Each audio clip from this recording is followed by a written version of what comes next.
Hi friends, எல்லோரும் எப்படி இருக்கீங்க? Welcome back to my channel. இன்றைக்கி நம்ம என்ன பார்க்க போகிறோன்னா, மேங்கோ பிக்கிள் எப்படி செய்கிறதுன்னு பார்க்க போகிறோம்.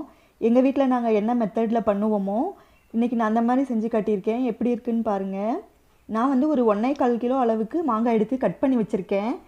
கழுவிட்டு நல்லா க்ளீன் பண்ணி தொடச்சி எடுத்து வச்சுருக்கேன். ஈரத்தோடு போடக்கூடாது, அதனால் நான் நல்லா தொடச்சி எடுத்து ஸோ இதில் வந்து இப்போ நான் என்ன பண்ண போகிறேன்னா, 1.25 கிலோ மாங்காய்க்கு இந்த கரண்டியில் வந்து ஒரு கரண்டி அளவுக்கு நான் கல்லுப்பு சேர்த்திக்கிட்டேன்.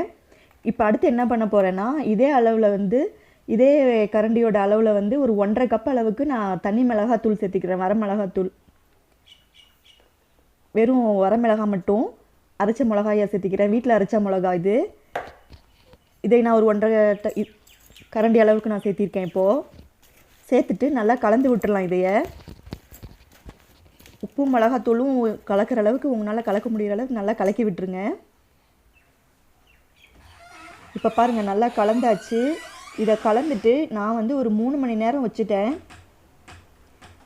3 மணி நேரத்துக்கு அப்புறமா தான் நான் வந்து இதில் தாளித்து கொட்டி ரெடி பண்ணேன்.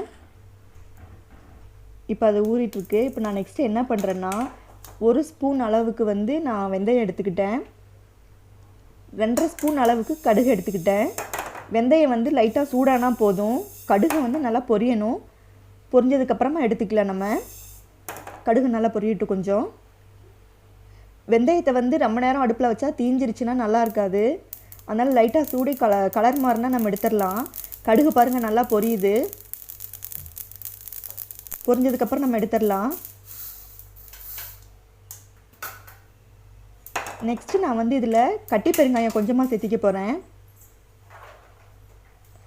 அதை டைரெக்டாக வந்து நம்ம கிரைண்ட் பண்ணிக்க முடியாது, அதனால் வந்து நான் கொஞ்சம் சூடு பண்ணிவிட்டு பவுட்ரு பண்ணி சேர்த்திக்கிறேன்.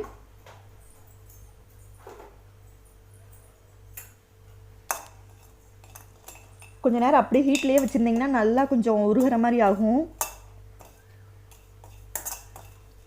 அப்போ தான் நம்ம கொஞ்சம் கிரைண்ட் பண்ணுறதுக்கு ஈஸியாக இருக்கும்.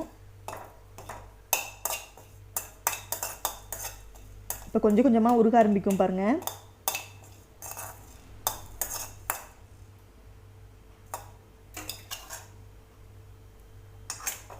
இது இப்போ கொஞ்சம் இதானதுக்கப்புறம் நான் என்ன பண்ணுவேன்னா, கடுகு, வெந்தயம், பெருங்காயம் 3ஐயும் சேர்த்து பவுட்ரு பண்ணிடுவேன்.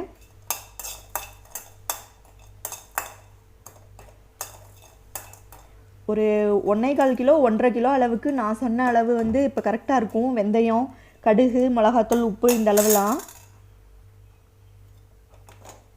இப்போ பாருங்கள், பெருங்காயம் வந்து நான் கொஞ்சம் நேரம் அடுப்பில் வச்சு சூடு பண்ணவும் எப்படி இருக்குன்னு பாருங்கள். இந்த மாதிரி ஆனதுக்கப்புறம் எடுத்து ஆறுனதுக்கப்புறமா இந்த 3ஐயும் சேர்த்து நம்ம பவுட்ரு ஆக்கிக்கலாம். பாருங்கள், கடுகு, வெந்தயம், பெருங்காயம் பவுட்ரு பண்ணியாச்சு. அதுக்கப்புறம் நான் என்ன பண்ணிக்கிட்டேன்னா, நான் தேவையான அளவு நான் எண்ணெய் ஊற்றிக்கிட்டேன்.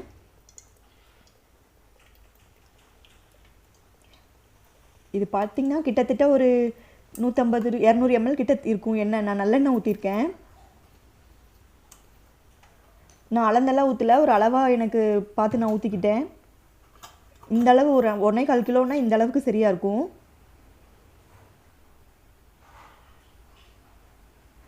நான் வந்து இந்த பெருங்காயத்தை சூடு பண்ண அதே இதில் தான் வந்து இப்போ எண்ணெய் ஊற்றிருக்கேன். அதனால தான் கொஞ்சம் கருப்பாக இருக்குது உள்ள.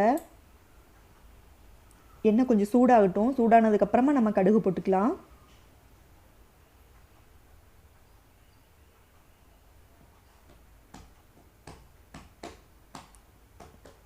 எண்ணெய் வந்து கொஞ்சம் அதிகமாக இருக்கிறதுனால கொஞ்சம் டைம் எடுக்கும். ஆனால் வந்து எண்ணெய் சூடானதுக்கப்புறமா கடுகு போட்டுக்கலாம். இப்போ பாருங்கள், கொஞ்சம் நல்லா சூடாகுது. இடையில பபிள்ஸ் வருது பாருங்கள் சுற்றிலும்.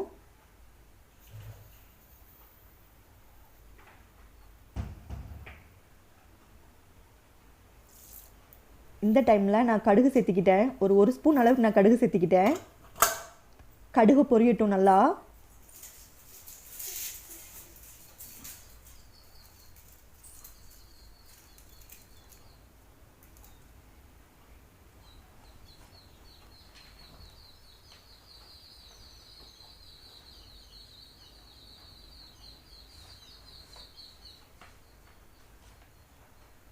கடுகு நல்லா பொரிஞ்சதுக்கப்புறமா நம்ம கருவேப்பிலை இதில் சேர்த்திக்கலாம். அவ்வளோதான் தாளிப்பு. வெந்தயம் வேணால் இதில் போட்டு தாளிக்கலாம். நான் வந்து அந்த கிரைண்ட் பண்ணதுலேயே போட்டனால இதில் போட்டுக்கல. நீங்கள் வேணும்னா நீங்கள் இதில் போட்டுக்கோங்க.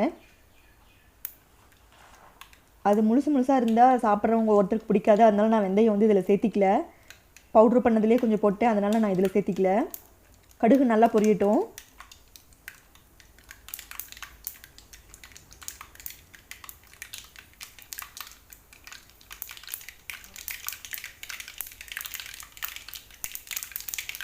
பாருங்கள் நல்லா பொரிஞ்சு வருது.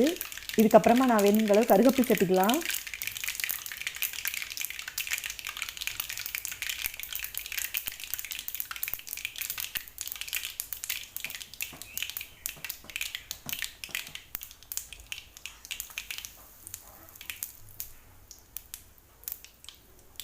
நான் கருவேப்பிலை கொஞ்சம் போட்டுக்கிட்டேன்.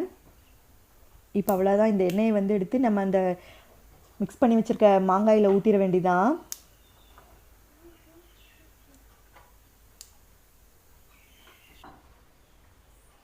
இப்போ நான் அந்த மாங்காயில் எடுத்து இந்த எண்ணெயை ஊற்றிக்க போகிறேன்.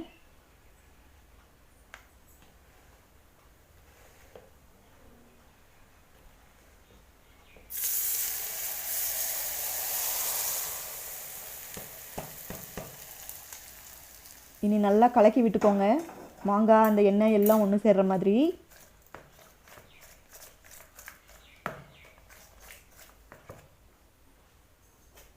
நான் வந்து இந்த கரண்டி வச்சு கலக்கி விட்டுக்கிறேன். ஏன்னா அந்த மிளகாத்தூள் இதெல்லாம் அடியில் இருக்குது, அதனால நல்லா கலக்கணும், அதுக்காக வேண்டி.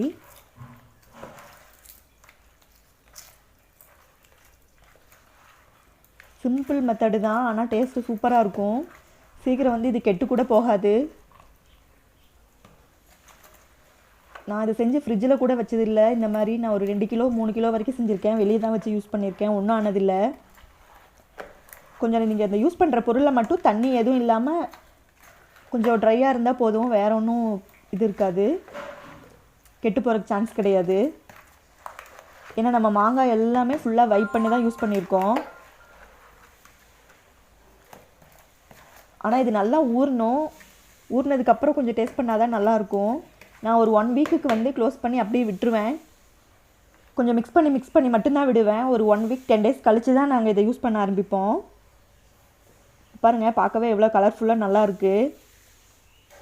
இதை என்ன பண்ணலாம், மூடி வச்சிடலாம், அவ்வளோதான். ஒரு 1 வீக் கழித்து டேஸ்ட் பண்ணி பார்ப்போம். சூப்பராக இருக்கும். ஸோ ட்ரை பண்ணுங்கள். தேங்க்ஸ்.